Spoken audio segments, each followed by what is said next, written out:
Monica Ajer. Voice choices, Monica Ajer.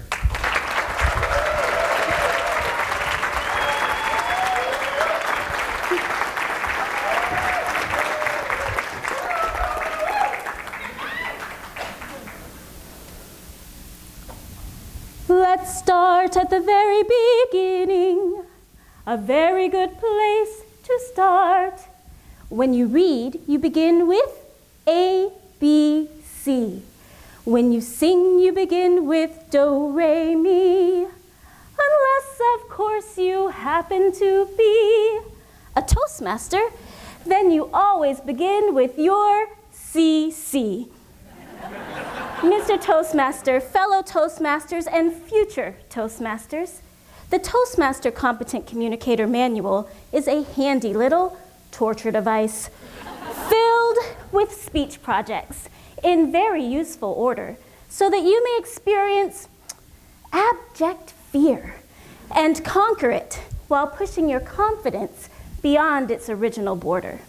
I flipped through to my 6th manual speech. Vocal variety.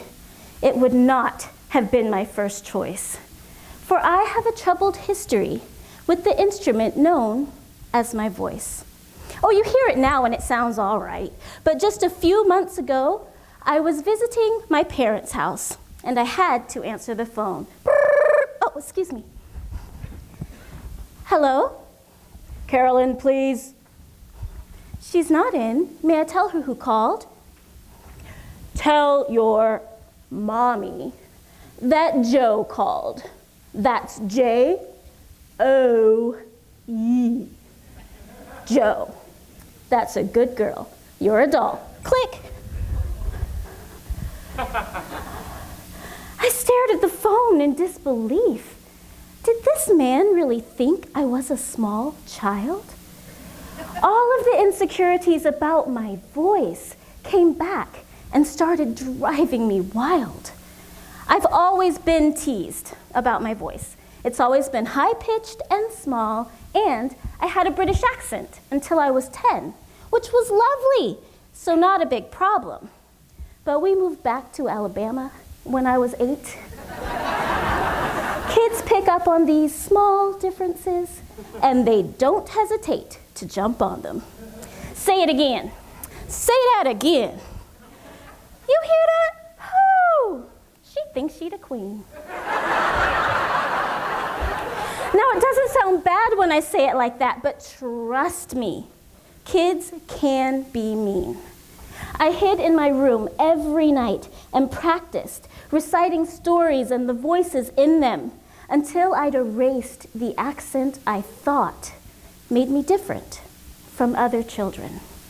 And then I waited and waited and waited and waited and waited, and I am still waiting. For my voice to change. The way it does for most people around 15. But my voice never grew up. It just stayed the same, kind of like helium on a tight string.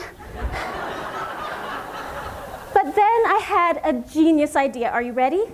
Are you ready? I would stand beside a grand piano.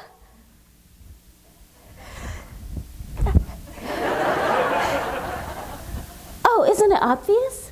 Well, since my voice was so high, I just learned to sing, and then I'd call myself a soprano. And it worked. Finally, I could be as high as I wanted, and nobody even laughed. In fact, I could stand center stage with my voice sky high, and at the end, everyone clapped. Oh.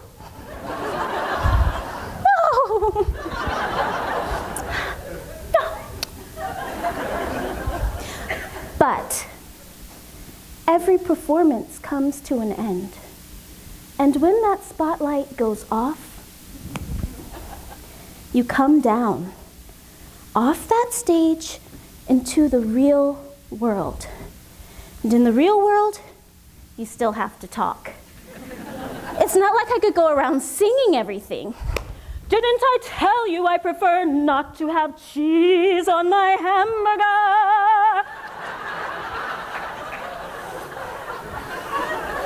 just wouldn't be prudent. I have to live in the real world. And in the real world, I'm a real estate agent, so I really talk a lot, really. So how do I get more clients? I said to a friend over tea.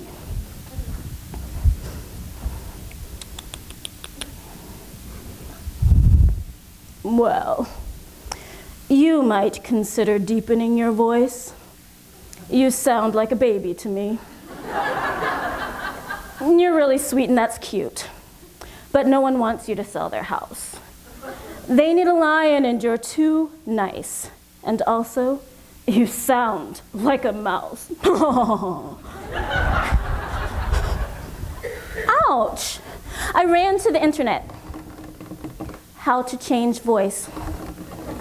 How to make voice deep. I found everything.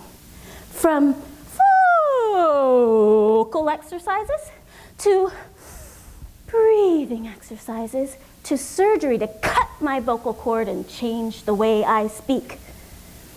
And I tried everything, except surgery, to change my vocal range, but it's stubborn.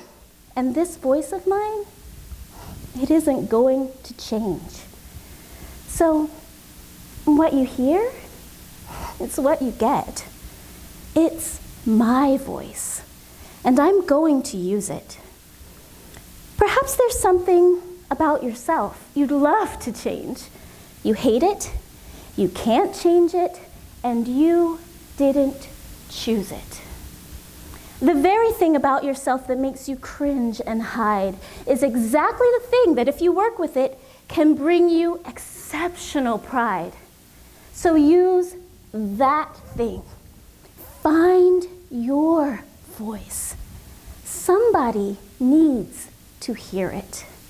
And when you've accomplished your biggest win, you'll be so glad that you challenged your limits. Oh.